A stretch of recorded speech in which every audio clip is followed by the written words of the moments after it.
Assalamualaikum dan selamat sejahtera kepada Dr. Gita dan rakan-rakan. Hari ini saya akan membentangkan soalan 8 iaitu terdapat ramai pelarian Korea Utara yang cuba melarikan diri ke Korea Selatan. Terangkan cabaran dan pengalaman yang mereka hadapi. Saya Ainur Insyirah binti Abdul Rahman. Kita pergi kepada pengenalan. Warga Korea Utara yang melarikan diri daripada negaranya diberi gelaran sebagai pelarian Korea Utara atau North Korea Defectors. Definisi pelarian Korea Utara atau North Korea Defectors ialah seseorang individu yang masih tidak mempunyai kerakyatan asing selepas meninggalkan rumah, keluarga, anak atau pasangan di Korea Utara. Sehingga tahun 2020, terdapat kira-kira 300,000 pelarian Korea Utara yang melarikan diri ke negara-negara lain, terutamanya Korea Selatan iaitu seramai 35,000 orang. Sepanjang perjalanan yang dilalui oleh pelarian Korea Utara, terdapat pelbagai cabaran dan pengalaman yang ditempuhi oleh pelarian Korea Utara untuk tiba di Korea Selatan. Kita pergi kepada perbincangan. Yang pertama, sebab pelarian Korea Utara cuba melarikan diri ke Korea Selatan. Antara sebab pelarian Korea Utara cuba untuk melarikan diri ke Korea Selatan ialah kemerosotan ekonomi di Korea Utara.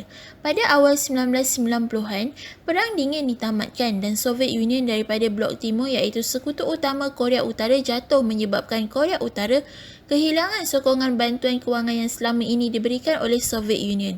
Kejatuhan Soviet Union boleh diibaratkan seperti Korea Utara kehilangan satu tiang di mana Korea Utara terpaksa untuk melaraskan semula hubungan ekonomi dengan negara asing.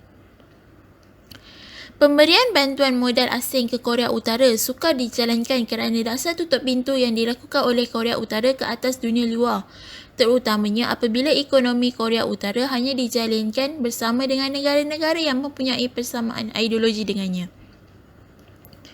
Kemerosotan ekonomi Korea Utara juga berpunca daripada faktor dalaman negara itu sendiri.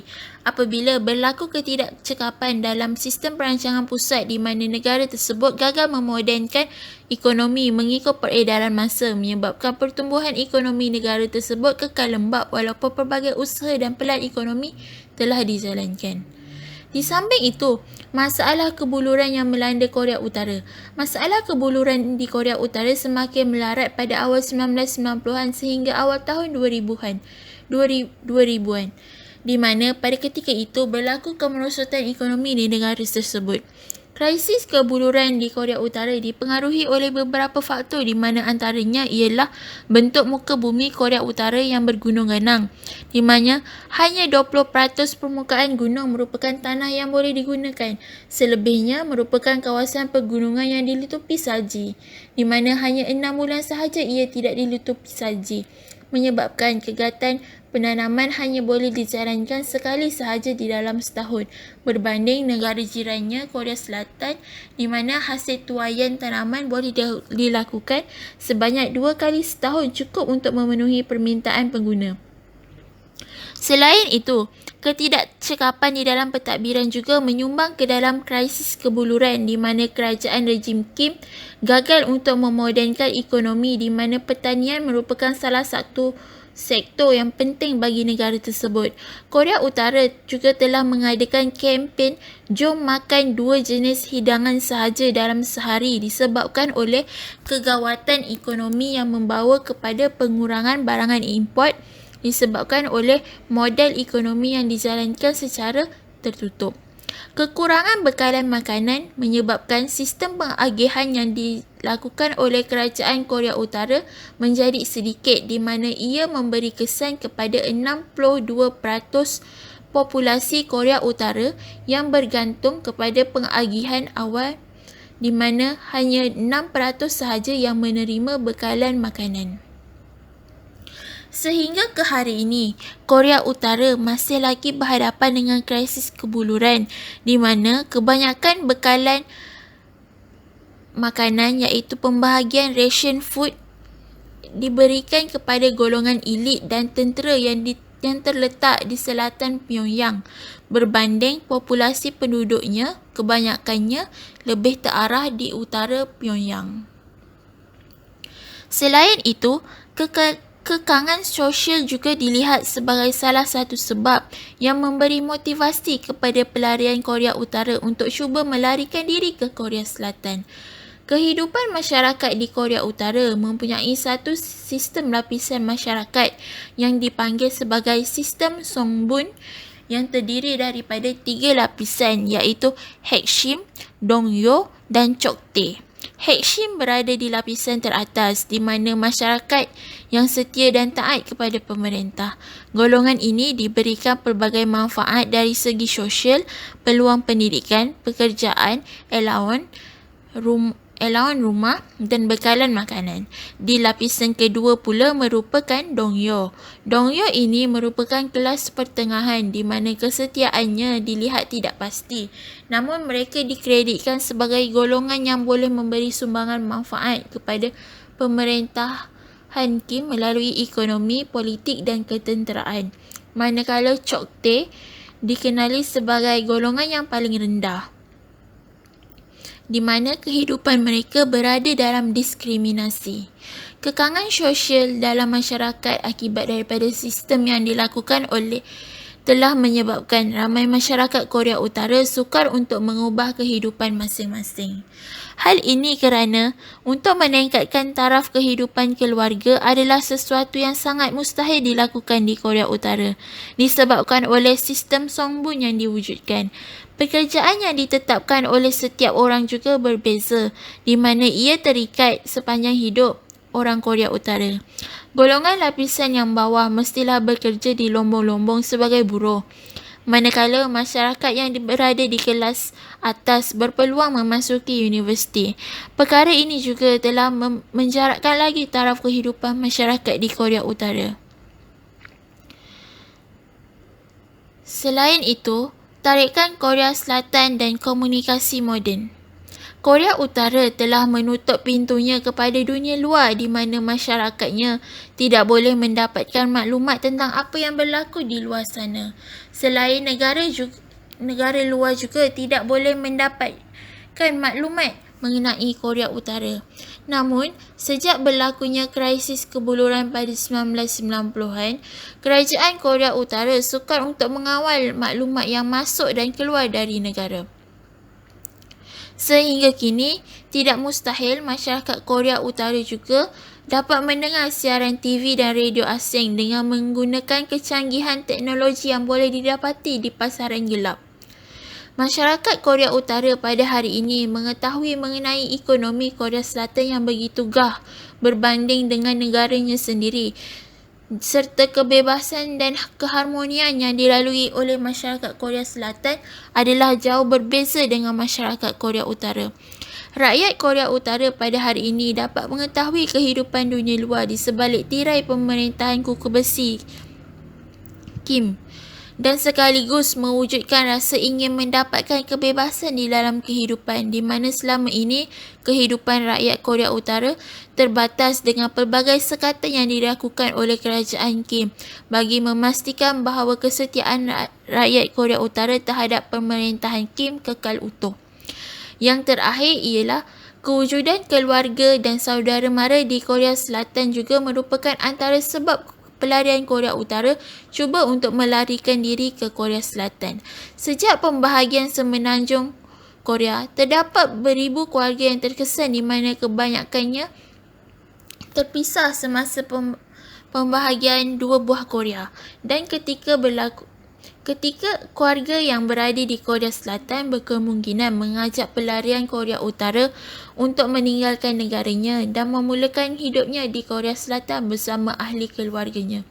Kebanyakan pelarian Korea Utara yang melarikan diri ke Korea Selatan menggunakan ejen atau broker yang ditanggung pembayarannya oleh keluarga di Korea Selatan. Seterusnya, B. Laluan yang digunakan oleh pelarian Korea Utara ketika cuba melarikan diri ke Korea Selatan. Terdapat 3 laluan yang digunakan oleh pelarian Korea Utara untuk melarikan diri ke Korea Selatan iaitu melalui sempadan China Korea Utara, kawasan DMZ dan yang terakhir melalui jalan laut. Korea Utara berkongsi sepadan dengan China di bahagian utara iaitu kira-kira 1416 km dan 17 km dengan negara Rusia. Terdapat dua buah sungai yang memisahkan Korea Utara dengan dua buah negara tersebut, iaitu Sungai Yalu dan Sungai Tumen. Pelarian Korea Utara akan merentasi salah satu sungai ini untuk tiba di sempadan China. Setibanya mereka tiba di sempadan China, mereka mempunyai 4 pilihan, sama ada pergi ke kedutaan Korea Selatan, mengambil penerbangan terus ke Korea Selatan, mengambil laluan padang pasir Gobi dan menggunakan laluan melalui Asia Tenggara. Bagi yang memilih untuk pergi ke kedutaan Korea Selatan di China, cara ini merupakan cara yang paling mudah dan murah. Kedutaan Korea Selatan diibaratkan sebagai satu tempat yang selamat untuk pelarian Korea Utara berlindung sebelum dihantar ke Korea Selatan oleh pihak konsulat. Namun, terdapat beberapa insiden di mana pelarian Korea Utara diburu oleh pihak berkuasa China atau ejen Korea Utara, sehingga mereka tidak dapat memasuki kawasan kedutaan atau pejabat rasmi diplomatik sesebuah negara. Selain itu, bagi pelarian Korea Utara yang mengambil penerbangan terus ke Korea Selatan dari China, cara ini merupakan cara yang paling mahal kerana mereka terpaksa memalsukan pasport sebelum terbang ke Korea Selatan daripada salah sebuah lapangan terbang. Namun, tidak ramai pelarian Korea Utara yang menggunakan cara ini disebabkan oleh kos yang tinggi, namun cara ini yang paling cepat untuk sampai ke Korea Selatan. Bagi yang memilih menggunakan laluan padang pasir Gobi di Mongolia untuk tiba di kedutaan Korea Selatan, ia merupakan jalan yang paling berbahaya dengan keadaan yang gelap, iaitu ketika waktu malam menyukarkan perjalanan pelarian Korea Utara.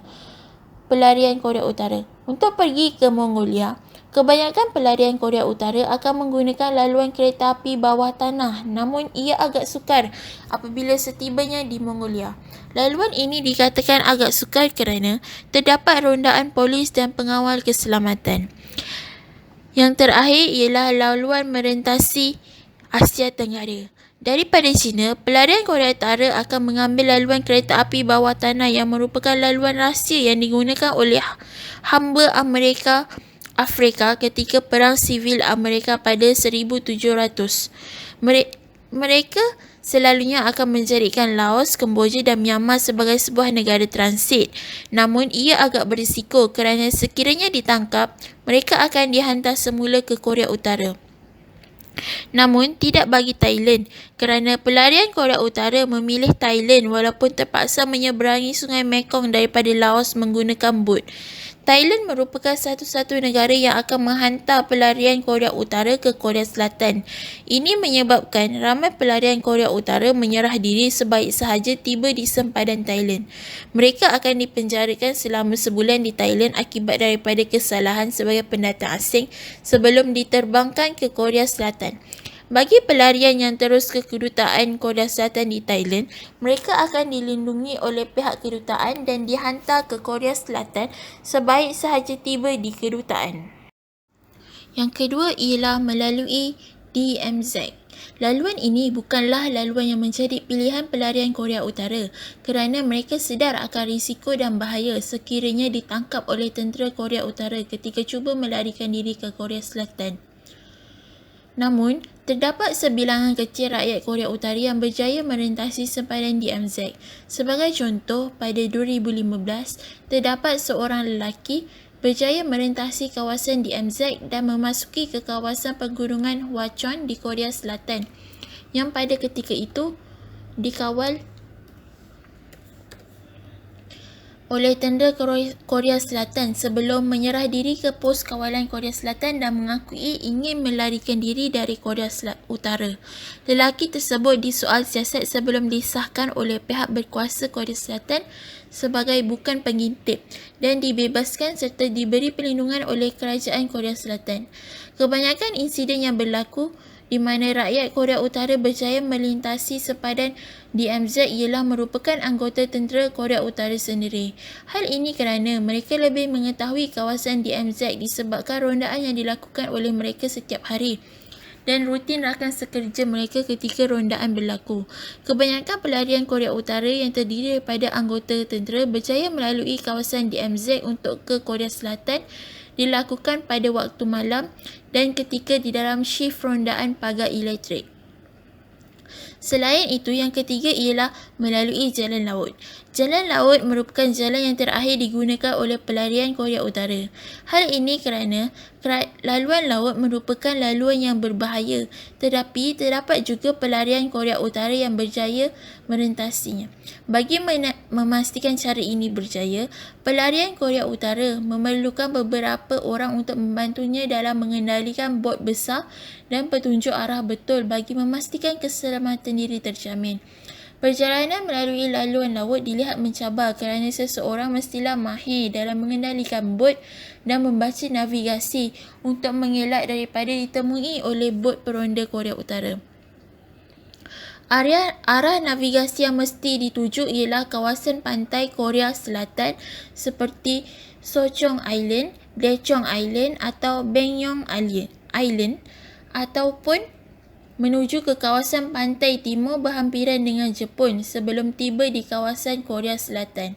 Faktor cuaca dan laut bergelora juga adalah antara faktor yang harus dipertimbangkan oleh pelarian Korea Utara untuk menggunakan laluan laut. C. Cabaran pelarian Korea Utara ketika cuba melarikan diri ke Korea Selatan. Antara cabaran yang terpaksa dilalui oleh pelarian Korea Utara ialah risiko menjadi mangsa penyeludupan manusia terutamanya golongan wanita.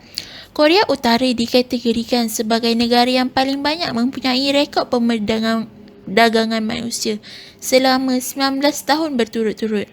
Kebanyakan pelarian Korea Utara yang berjaya melepasi sempadan Korea Utara China ditipu oleh broker yang kononnya akan membantu mereka untuk sampai ke Korea Selatan dengan selamat.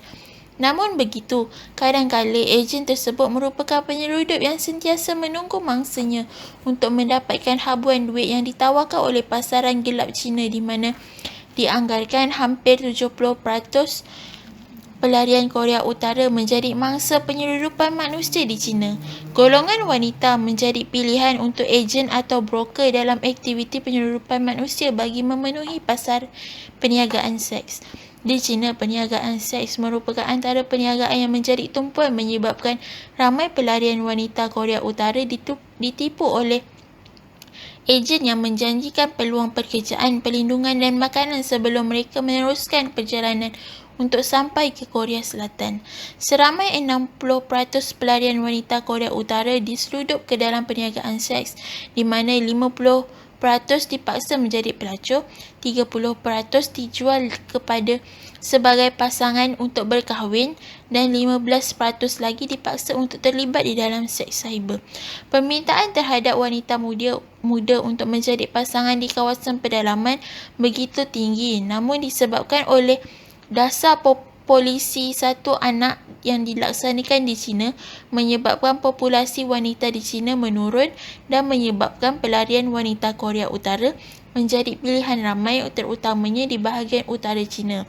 Pelarian wanita Korea Utara dipaksa berkahwin dengan lelaki yang telah berusia dan dilayan seperti hamba. Seterusnya, pelarian Korea Utara juga berdepan dengan risiko membahayakan keselamatan diri ketika cubaan melarikan diri ke Korea Selatan.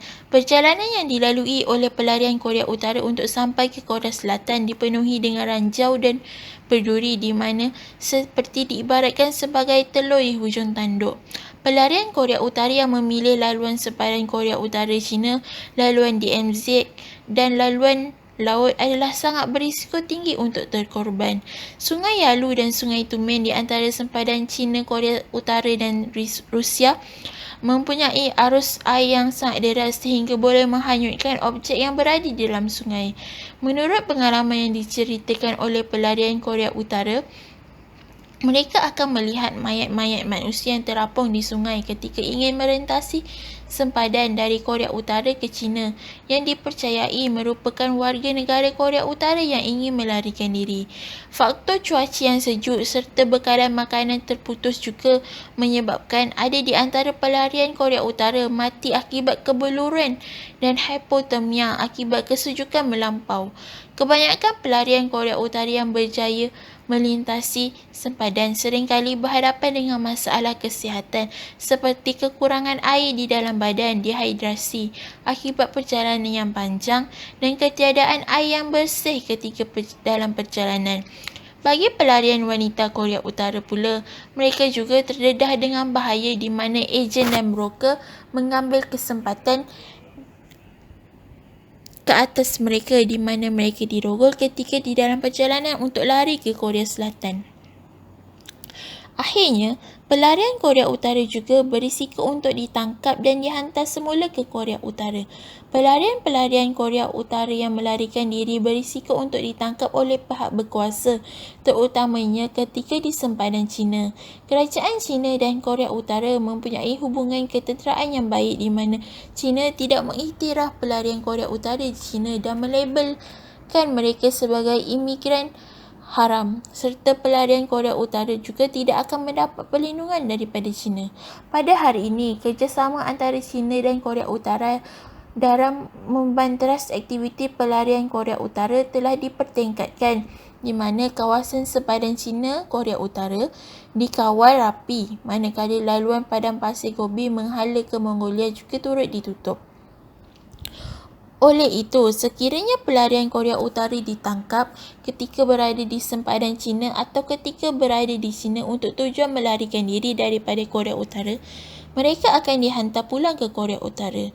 Selepas dihantar pulang ke Korea Utara, pelarian tersebut akan ditempatkan di sebuah pusat tahanan di mana keadaannya sangat menakutkan. Semua tahanan yang ditempatkan di pusat tahanan tersebut dilayan seperti binatang, di mana mereka dipaksa bergerak secara merangkak dari satu tempat ke satu tempat. Hukuman yang dikenakan ke atas pelarian Korea Utara adalah bergantung kepada kesalahan yang dilakukan, kerana terdapat beberapa kes pelarian Korea Utara berhadapan dengan hukuman mati. D. Pengalaman yang dilalui oleh pelarian Korea Utara ketika cuba melarikan diri ke Korea Selatan. Park Yong-mi berkongsi pengalamannya ketika menjadi pelarian Korea Utara kepada halayak umum pada 2015. Beliau merupakan seorang warga negara Korea Utara yang mempunyai latar belakang keluarga yang berpendidikan tinggi dan mempunyai hubungan politik di mana bapanya merupakan seorang pegawai di Korea Utara.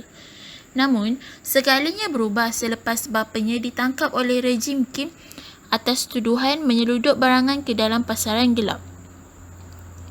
Park dan keluarganya hidup di dalam buangan di mana mereka dihantar untuk berpindah ke sebuah kawasan pedalaman berhampiran gunung ganang selai sepinggang. Kehidupannya agak sukar dan miskin. Beliau melarikan diri pada usia 13 tahun selepas menonton filem Titanic yang diseludup secara haram. Filem berkenaan berkisahkan mengenai kebebasan dan cinta. Oleh sebab itu, perspektif Park terhadap pemerintahan Kim mula berubah di mana beliau sedar bahawa Kerajaan Korea Utara merupakan sebuah kerajaan yang sangat kejam dan sentiasa menekan rakyatnya untuk setia kepada rejim Kim. Sepanjang perjalanan ketika beliau dan ibunya cuba melarikan diri, mereka terpaksa merentasi 3 buah gunung dan sungai yang beku untuk sampai ke sempadan China. Beliau juga mengatakan bahawa ketika di dalam perjalanan, beliau telah diugut oleh broker untuk melaporkan kepada pihak berkuasa sekiranya beliau enggan melakukan hubungan seks. Namun, ibunya telah menawarkan diri secara sukarela untuk melindungi Park Yong-mi. Perjalanan beliau dan ibunya untuk tiba di Korea Selatan mengambil masa selama 2 tahun di mana mereka bekerja di China bagi mendapatkan wang untuk pergi ke Korea Selatan. Pada 2009, dengan bantuan aktivis kemanusiaan, beliau dan ibunya telah tiba di Mongolia untuk melarikan diri ke Korea Selatan, namun ditahan di pelabuhan sebaik sahaja tiba. Park dan ibunya merayu kepada pengawal kemudiannya diletakkan di bawah jaminan polis Mongolia. Beliau dan ibunya dibawa ke lapangan terbang Chinggis Khan pada 1 April 2009 dan diterbangkan ke Korea Selatan. Beliau kini telah menjadi warga negara Korea Selatan dan menetap di New York, di mana beliau merupakan seorang aktivis kemanusiaan yang memperjuangkan isu penyeludupan manusia di China dan mempromosikan hak asasi manusia di Korea Utara. Selain itu, pengalaman ditahan beberapa kali sebelum berjaya melepaskan diri daripada Korea Utara menjadi ingatan yang tidak boleh dilupakan oleh Kim Scott. Kim berusia 32 tahun telah menceritakan kekejaman yang dilalui oleh beliau selepas ditahan di China ketika cubaan melarikan diri daripada Korea Utara. Beliau telah mencuba melarikan diri sebanyak 3 kali sebelum akhirnya berjaya tiba di Korea Selatan. Ketika percubaan pertama, beliau berusia 17 tahun, iaitu pada 2001. Pada ketika itu, beliau dan ibunya hanya mahu melintasi sepadan China supaya mereka dapat menikmati makanan disebabkan oleh krisis kebuluran yang melanda Korea Utara pada ketika itu. Beliau dan ibunya tinggal di China sebagai imigran haram yang tidak mempunyai dokumen perjalanan yang sah dan bekerja di ladang selama setahun dan kerana tidak mempunyai wang yang mencukupi untuk mengupah broker bagi meneruskan perjalanan ke Korea Selatan. Namun, disebabkan oleh laporan polis yang dilakukan oleh jirannya pada ketika itu, beliau dan ibunya ditahan oleh pihak berkuasa China dan seterusnya dihantar pulang ke Korea Utara. Setibanya beliau di Korea Utara, beliau dan ibunya telah ditempatkan di pusat tahanan. Keadaan di pusat tahanan tersebut agak menggerikan di mana mereka dilayan seperti binatang dan dipaksa merangkak untuk bergerak. Selepas itu, Kim dihantar di sebuah kamp perubatan untuk bekerja sebagai buruh disebabkan faktor usianya terlalu muda untuk melakukan kerja buruh kasar.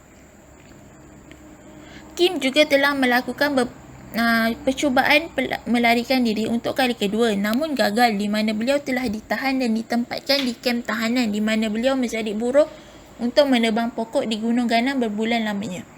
Kim dalam masa yang sama telah menjumpai satu kereta api yang bergerak ke utara di mana beliau telah memasuki kereta api tersebut secara senyap sebelum ia membawa Kim melepasi sempadan Korea Utara China.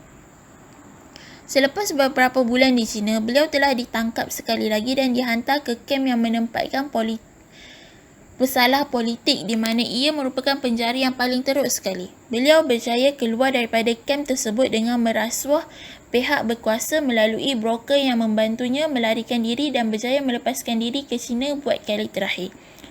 Kim bekerja keras di China untuk membayar hutangnya kepada broker. Namun beliau pulang semula ke Korea Utara selepas ibunya dilaporkan tenat. Selepas ibunya meninggal, Kim telah melarikan diri di mana beliau dibantu oleh rakan ibunya melalui sempadan Korea Utara, China, kemudian memasuki Laos dan Kemboja sebelum tiba di Korea Selatan. Kim berjaya melarikan diri selepas 4 kali percubaannya gagal dan selepas 6 tahun daripada percubaan pertamanya. Beliau kini merupakan warga negara Korea dan mempunyai syarikat automobil dan pembekal bahagian landasan kereta api di Korea Selatan. Pengalaman merentasi DMZ adalah sesuatu yang tidak mudah dilupakan oleh 3 anggota tentera Korea Utara, di mana pada ketika itu mereka ditugaskan sebagai askar Korea Utara yang mengawal sempadan antara dua buah negara iaitu Korea Utara dan Korea Selatan. Kim Kang-yu merupakan seorang tentera Korea Utara ketika beliau melepasi kawasan DMZ. Beliau telah memilih untuk cuba melarikan diri ke Korea Selatan ketika di dalam waktu shiftnya di mana pada ketika itu, Kim berasa takut selepas melihat beberapa orang anggota tentera berada di pos kawalan dan semua mata melihat ke arahnya. Apabila beliau telah melepasi pos kawalan tersebut, Kim telah berlari menuju ke kawasan lembah yang gelap di mana beliau telah bersembunyi di kawasan tersebut. Kim kemudiannya berjalan menuju ke kawasan hutan di mana beliau telah menghabiskan masa berjam-jam disebabkan oleh keadaan ketika itu sangat gelap. Beliau telah berhadapan dengan sesuatu yang mampu meragut nyawanya apabila beliau tercedera disebabkan oleh dahan pokok yang tiba-tiba jatuh dan hampir mati apabila terjatuh ke dalam kawasan gaung. Beliau hampir berputus asa pada ketika itu dan telah bersedia untuk membunuh diri sekiranya ditangkap oleh tentera Korea Utara, di mana beliau telah membawa racun tikus bersamanya. Kehadiran Kim Beliau memilih untuk memanjat pagar yang memisahkan antara Korea Utara dan Korea Selatan sehingga mencederakan dirinya. Kehadiran Kim disedari oleh Pos Kawalan Korea Selatan dan kini beliau merupakan seorang pelajar di Sogang University. Pengalaman yang dilalui oleh anggota tentera iaitu Dr. An Chan-il agak berbeza berbanding Kim Kang-yu. Kim An Chan-il merupakan bekas anggota tentera yang berpangkat tinggi pada suatu ketika dahulu. Beliau telah melarikan diri ke Korea Selatan ketika dalam tugasannya. Beliau melintasi kawasan DMZ menggunakan pagar wayar elektrik. Seperti yang kita sedia maklum, pagar wayar berelektrik tersebut mempunyai arus elektrik yang kuat di mana ia mampu membunuh seseorang yang mendekatinya. Pada ketika itu, beliau telah menukar shiftnya dengan rakan di mana beliau ditugaskan untuk melakukan rondaan di kawasan pagar wayar elektrik. Sebelum melakukan rondaan, anggota tentera dikendaki mematikan suis arus elektrik terlebih dahulu bagi mengelakkan berlakunya kejadian yang tidak diingini. Beliau kemudiannya telah meninggalkan pos kawalan dan berlari ke arah Korea Selatan sebelum bersembunyi di kawasan Semak Samun sehingga waktu siang. Beliau kemudiannya telah menyerah diri di pos kawalan Korea Selatan. Masa yang diambil oleh An hanyalah sehari untuk tiba di Korea Selatan. Walau bagaimanapun, ia berbeza dengan Han Yong-so yang merupakan seorang anggota tentera Korea Utara di mana beliau hanya mengambil masa beberapa jam sahaja untuk tiba di Korea Selatan. Han pada ketika itu merupakan anggota tentera berpangkat rendah yang telah dihantar ke DMZ dan ditugaskan untuk mengumpul sayur-sayuran yang boleh dimakan di kamp tentera. Ini menyebabkan beliau bebas untuk berjalan-jalan di sekitar DMZ kerana ia berjauhan dengan rakan-rakannya yang lain. Pada hari tersebut, bekalan elektrik terputus disebabkan oleh Korea Utara sering mengalami kekurangan tenaga elektrik. Ia memudahkan Han untuk melarikan diri daripada Korea Utara melalui pagar wayar elektrik di kawasan Padang dan beliau bernasib baik kerana tidak memijak periuk api yang berada di kawasan Padang. Han kemudiannya tiba di kawasan Garis Lintang 38 dan berdiri di situ selama setengah jam di mana beliau berasa ragu-ragu dengan keputusan yang diambil untuk meninggalkan negaranya dan menjadi warga negara Korea Selatan. Han akhirnya memilih untuk menjadi pelarian Korea Utara di mana beliau telah membaling batu ke arah pos kawalan Korea Selatan dan memberitahu tentera Korea Selatan bahawa beliau merupakan pelarian Korea Utara. Insiden yang dilalui oleh Han merupakan antara insiden yang mendapat liputan media kerana beliau digelar sebagai Rockman disebabkan oleh tindakannya yang membaling batu ke arah pos kawalan Korea Selatan. Kesan cubaan melarikan diri ke Korea Selatan oleh pelarian Korea Utara. Tindakan pelarian Korea Utara untuk cuba melarikan diri ke Korea Selatan telah memberi kesan ke atas dirinya sendiri dan keluarga yang ditinggalkan di Korea Utara. Terdapat beberapa kesan cubaan melarikan diri kepada pelarian Korea Utara dan keluarganya di Korea Utara. Antara kesan cubaan melarikan diri ke Korea Selatan kepada pelarian Korea Utara ialah masalah psikologi. Kebanyakan pelarian Korea Utara berhadapan dengan kesan trauma yang teruk ketika mereka berada di dalam perjalanan untuk cuba melarikan diri ke Korea Selatan. Hal ini kerana mereka terpaksa berhadapan dengan pelbagai rintangan dan dugaan sepanjang berada di negara transit seperti China, Laos, Kemboja dan Thailand. Terdapat pelarian Korea Utara yang mengalami kekurangan nutrisi di dalam badan sewaktu tiba di Korea Selatan, di mana ia telah menyebabkan kesan trauma ke atas seseorang pelarian. Cabaran yang dihadapi oleh pelarian Korea Utara sepanjang berada di negara transit atau ketika dalam perjalanan di mana pelarian wanita Korea Utara berhadapan dengan ancaman seperti dirogol dan menjadi mangsa penyeludupan manusia untuk tujuan perniagaan seks yang juga turut mendatangkan kesan trauma seperti Post-Traumatic Stress Disorder (PTSD) ke atas mereka. Ketakutan dan kegelisahan sepanjang cubaan melarikan diri kerana bimbang ditangkap oleh pihak berkuasa menyebabkan terdapat di antara pelarian Korea Utara menghadapi masalah kesihatan mental seperti depresi akibat kegelisahan yang terlampau. Selain itu, pelarian Korea Utara juga berhadapan dengan diskriminasi di Korea Selatan. Perbezaan ideologi dan budaya dua buah negara Korea iaitu Korea Utara dan Korea Selatan telah mewujudkan jarak dalam pergaulan sosial dan kehidupan seharian. Kebanyakan pelarian Korea Utara mengalami kesukaran untuk menyesuaikan diri di Korea Selatan disebabkan oleh sikap prejudis di dalam masyarakat Korea Selatan yang menganggap pelarian Korea Utara sebagai perisik atau ejen kepada Korea Utara. Selain daripada perbezaan budaya dan ideologi, pelarian Korea Utara juga berhadapan dengan masalah kekurangan kemahiran kerja dan prestasi kerja yang teruk, di mana ia menyumbang kepada salah satu sebab diskriminasi terhadap pelarian Korea Utara.